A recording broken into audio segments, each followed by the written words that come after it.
ये कहानी एक ऐसी फैमिली की जो कि समंदर के बीचों बीच एक पुराने ऑनियल रिग पर फंस जाते हैं और उनका सामना समंदर में एक ऐसी खतरनाक चीज से होता है जो कि कभी भी उनकी जान ले सकती थी। जल्दी जल्दी जल्दी करो। कहानी की शुरुआत में हमें बताया जाता है कि बजा कोस्ट के फिशरमैन एक बहुत ही खतरनाक क्रीचर की स्टोरी सुनाया करते थे।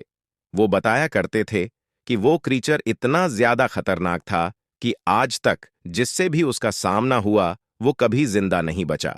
और इन कथाओं में उस क्रीचर को ब्लैक डीम नाम से जाना गया। कहानी की शुरुआत होती है और हमें दो आदमियों को दिखाया जाता है जो कि निक्सन नाम की एक बहुत बड़ी ऑनेल कंपनी के लिए काम करते थे। कंपनी से उन्हें इस समंदर के बीच बने ऑनेल टैंकर को तबाह करने के ऑर्डर मिले थे। अब उनमें से एक आदमी बम को लेकर समंदर में नीचे कूद जाता है, जहां पर जब वो इस बम को ऑनेल रिग के बेस पर लगाकर वापस ऊपर आ रहा होता है कि तभी वहां पर कोई अनजान सा बहुत ही बड़ा क्रिएचर आकर उसे मार डालता है।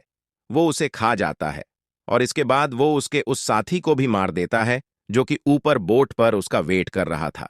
खैर, अब इसके बाद हमें पॉल को दिखाया जाता है जो कि निक्सन आई कंपनी के लिए ही काम करता है। वो उसमें एक इंस्पेक्टर है, उसकी वाइफ इनेस और उनके दो बच्चे ऑर्डी और टॉमी भी उनके साथ थे और ये लोग अपनी चाइल्ड वेकेशन एंजॉय करने के लिए एक ट्रिप पर जा रहे थे। अब थोड़ी ही देर में ये लोग एक बीच पर पहुंचते हैं और यहां जाकर काफी मजा करते हैं। टॉमी अपने टेलीस्कोप से उस जगह को देखता है जहां का इंस्पेक्शन करने के लिए पॉल को यहां पर भेजा गया था। वो ट्रिप का मजा लेते हुए साथ ही साथ अपने काम भी कर रहा था। खैर, अब इसके बाद ये लोग सिटी की तरफ जाने लगते हैं, जहां पर पोल नोटिस करता है कि ये शहर पहले के मुकाबले काफी खाली लग रहा है। ये शहर वीरान दिख रहा था, चारों तरफ खामोशी छाई हुई थी, सभी लोग काफी डरे सहमे हुए लग रहे थे। खैर, अब पोल एक आदमी के पास जाकर होटल जाने का रास्ता पूछता है। पोल बताता है कि मैं निक्सन कंपनी से हूं और उसी ने ये पूरा एरिया कंस्ट्रक्ट किया था। पोल की बात सुनकर वो आदमी थोड़ा नाराज हो जाता है, क्योंकि वो मानता था कि इस टाउन की वीरानी की वजह निक्सन कंपनी ही है जिसमें पोल काम करता है। तभी यहां पर आइनेस आकर उस आदमी को बताती है कि हम यहां पर बस वेकेशन बनाने के लिए आए हैं। वो उसे कुछ पैसे देकर होटल का रास्ता पूछती है, जिस पर वो आदमी उनकी हेल्प करने के लिए तैयार हो जाता है। इसके बाद ये लोग एक कैफे में पहुंच जाते हैं, जहां पर पोल को उसकी कंपनी की कॉल आती है। वो पोल से उसका काम जल्दी खत्म करने के लिए कह रहे थे और अब इसलिए ना चाहते हुए भी पॉल को अपनी फैमिली को यहीं पर छोड़कर अपने काम के लिए जाना पड़ता है। समंदर के किनारे पॉल उस आदमी से मिलता है जो कि उसे उसकी लोकेशन तक ले जाने वाला था। वो कंपनी की तरफ से ही भेजी हुई बोट में उसका वेट कर रहा था। पोल उससे इस टाउन की बीरा के बारे में पता करता है। वो कहता है कि पहले तो यह शहर ऐसा नहीं हुआ करता था।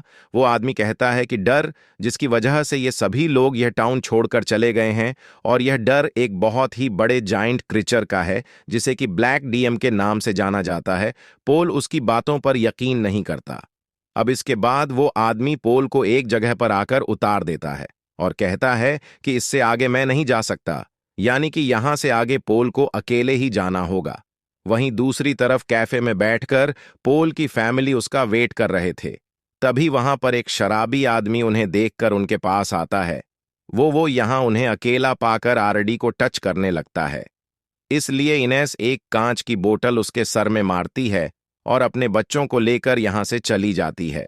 बाहर आकर उन्हें पता लगता है कि किसी ने उनकी गाड़ी के टायर भी पंचर कर दिए हैं।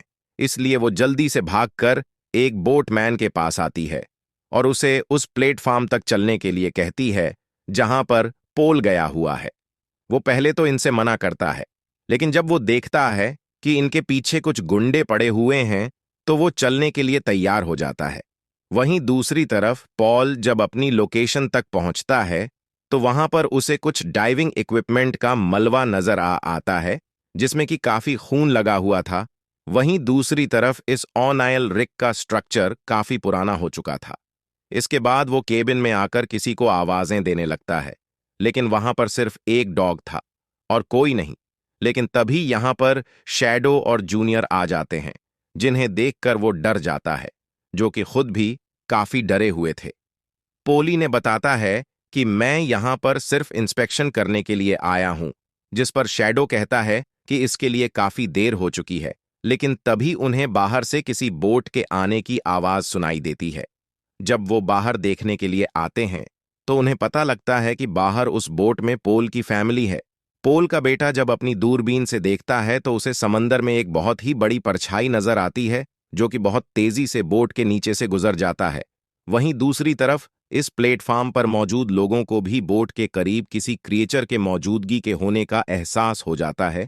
इसलिए वो उस क्रिएचर का ध्यान बटा के लिए प्लेटफॉर्म पर लोहे को हिट करने लगते हैं, ताकि क्रिएचर को बोट से दूर रखा जा सके। लेकिन पोल को कुछ भी समझ नहीं आ रहा था।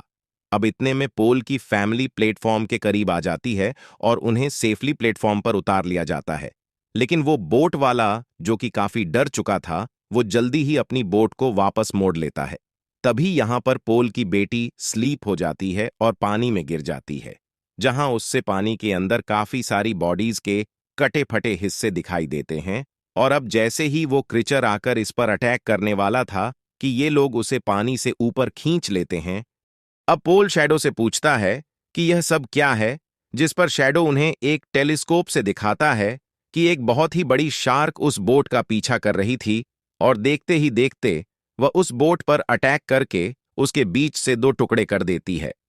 शैडो इन्हें बताता है कि ये वही ब्लैक डीएम है जिसने पूरे शहर को खौफ में डाल रखा है, और यही वजह है कि ये दोनों भी यहां पर फंसे हुए हैं, क्योंकि यहां पर कोई भी उनकी मदद के लिए नहीं आना चाहता।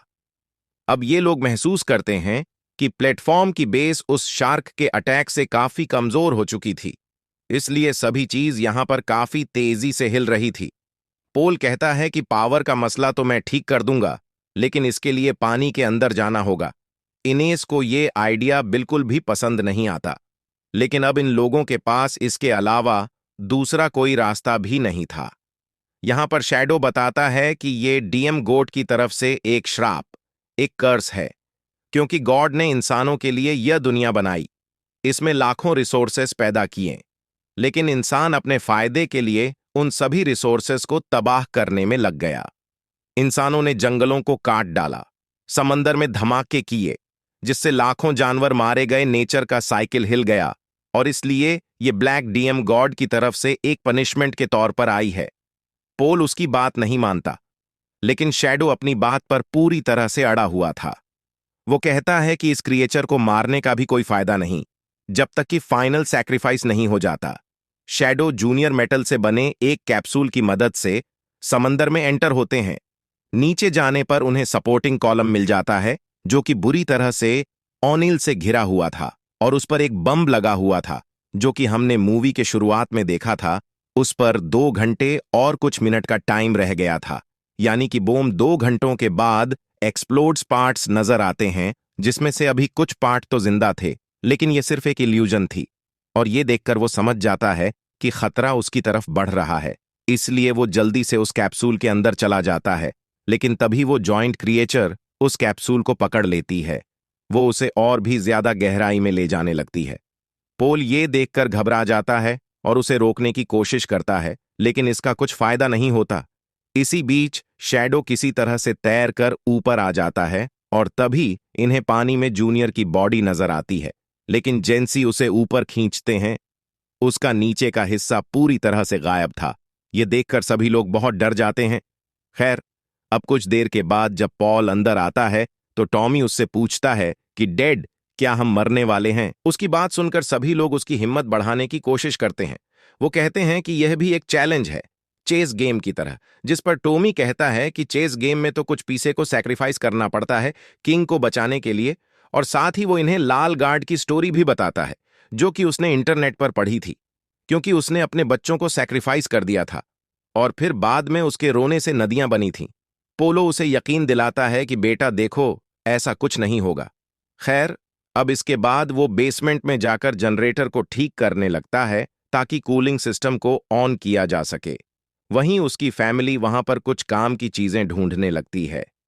इसी बीच टॉमी एक छोटी बोट में काफी सारी डल्स रख के उसे समंदर में बहाता है, और साथ ही वो गॉड ऑफ सी से प्रे करता है कि वो उन्हें माफ कर दें और यहां से जाने दें। लेकिन तभी उस बोट में से एक डोल पानी में गिर जाती है। वहीं दूसरी तरफ इनेस को एक वोल्ट में कुछ पेपर मिलते हैं जिस पर कि पोल के सिग्नेचर थे। उस पर लिखा था कि ये ओनायल रीग वर्किंग कंडीशन में नहीं है, ये चलने लायक नहीं है, लेकिन फिर भी पोल ने उन पर साइन करके उसे पास कर दिया था। वहीं दूसरी तरफ नीचे वो शार्क उस प्लेटफॉर्म से टकराती है जिससे एक जोर का झटका लगता है जिससे पोल पानी में गिर जाता है। उसकी चीख की सुनकर इन जल्दी से उसके पीछे से पानी में कूद जाती है और वह किसी न किसी तरह से उसे जल्दी से पानी से बाहर ले आते हैं, उसकी जान बचा लेते हैं। इसके बाद इनेस पॉल से झगड़ा करने लगती है। वो कहती है कि सब कुछ पता होते हुए भी तुमने उन पेपर्स पर साइन क्यों किए, और इसी वजह से पहले भी कई सारे लोगों की जान जा चुकी है। वो कहती हैं कि असली शैतान, असली मनस्टर तो तुम हो पॉल। कहता है कि देखो इनेस, मैंने यह सब अपनी फैमिली को अच्छी लाइफ देने के लिए किया है, लेकिन इनेस उसके बहानों को नहीं सुनती। खैर, अब इसके बाद पोल जनरेटर को तो फिक्स कर लेता है, लेकिन अब उसमें निकलने की उम्मीद नहीं बची थी। वो शैडो के सामने कन्फेस करता है कि मैंने ही उन पेपर्स को पास किया था और मैंने ऐसा सिर्फ पैसा कमाने के लिए किया था। लेकिन साथ ही वो यह भी कहता है कि मैंने वही किया जो मुझे करने के लिए कहा गया था। तभी से याद आता है कि इसी की कंपनी ने ही इस प्लेटफॉर्म को तबाह करने के लिए यहां पर बम फिक्स करवाया था और बाद में उन्होंने पोल को इस जगह पर इंस्पेक्शन के लिए भेज दिया, यानी कि वो पोल से अपनी जान छुड़ाना चाहते थे क्योंकि वो कंपनी के सारे राज जानता था। वहीं दूसरी तरफ पोल की फैमिली एक डैमेज बोट को रिपेयर करने में लगी हुई थी और शैडो रेडियो को ठीक करने का ट्राई करता है। तभी पोल शैडो के पास आता है और कहता है कि मैं चाहता हूं कि तुम बोट के जरिए मेरी फैमिली को किनारे की तरफ लेकर जाओ। शैडो समझ जाता है कि पोल यहां पर अपना सैक्रिफाइस करना चाहता है। वो ऐसा करने के लिए मना करता है, लेकिन वो पोल के रिक्वेस्ट करने पर मान जाता है। जब बोम को एक्सप्लोड्स ही वो इनसे झूठ बोलता है कि वो उस बम को उतारकर अपने पास रखना चाहता है ताकि वो रास्ते में इनके काम आ सके। और अब यहां पर जल्दी से शैडो भी तैयार होकर पोल की फैमिली को एक एस्केप बोट में बैठाकर यहां से दूर लेकर जाता है। पोल पानी में जाकर उस बम को उतार लेता है और जनरेटर की मदद से वो लाइट्स ऑन करके उस शार्क को अपनी तरफ अट्रैक्ट करता है और अब शार्क भी उसकी तरफ आने लगती है। खैर, अब पोल आखिरी बार अपने परिवार से बात करता है। वो इनको बताता है कि अब मैं तुम्हारे साथ नहीं आ सकता और शैडो को कहता है कि तुम्हारे लोगों की जान बचने वाली है और अब उन्हें इस क्रीचर से हमेशा हमेशा के लिए छुटकारा मिलने वाला है। वो आखिरी बार अपने बच्चों से भी बात करता है जिससे सभी लोग काफी उदास हो जाते हैं। वो रोने लगते हैं क्योंकि उनके फादर उनकी जान बचाने के लिए अपना सैक्रिफाइस देने वाले थे। खैर, अब इसके बाद पोल उस शार्क के सामने आ जाता है और वो शार्क भी तेजी से पोल के सामने आती है। वो उसे पूरा निकल जाती है और ठीक उसी समय पर वो बम एक्सप्लो हो जाता है और अब पोल के साथ साथ वो शार्क भी मारी जाती है। ये सब पोल की फैमिली भी देख रही थी और ये देखकर वो बहुत रोने लगते हैं। अब कुछ देर के बाद एक बोट उनकी मदद के लिए यहां पर आ जाती है जिसे कि शैडो ने ही रेडियो से सिग्नल भेजा था। अब पोल की फैमिली को रेस्क्यू कर लिया जाता है और इस तरह से पोल अपनी जान देकर अपने परिवार की जान बचा लेता है। और अब इसी के साथ यह फिल्म यहां पर खत्म हो जाती है। दोस्तों, वीडियो अच्छी लगी हो तो वीडियो को लाइक और शेयर करें। साथ ही चैनल पर पहली बार आए हैं तो सब्सक्राइब भी कर लें। मिलते हैं हमारी अगली